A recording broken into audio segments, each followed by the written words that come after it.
بسم الله الرحمن الرحيم إذا السماء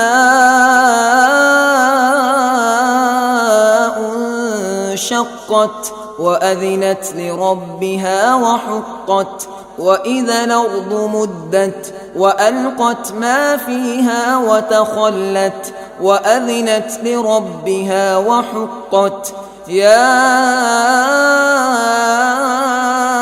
أيها الإنسان إنك كادح إلى ربك كدحا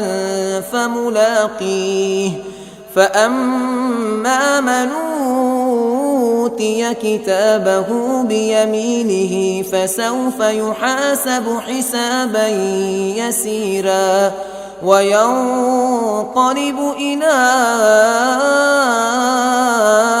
أهله مسرورا وأما من أوتي كتابه وراء ظهره فسوف يدعو ثبورا ويصلى سعيرا إنه كان في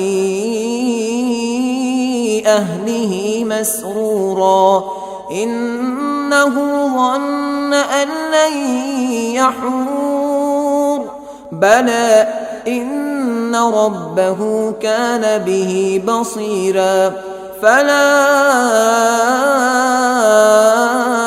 أقسم بالشفق والليل وما وسق والقمر إذا اتسق لتركبن طبقا عن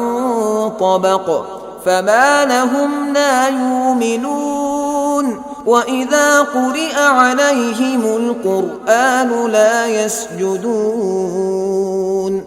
بل الذين كفروا يكذبون والله أعلم بما يوعون فبشرهم بعذاب أليم إلا الذين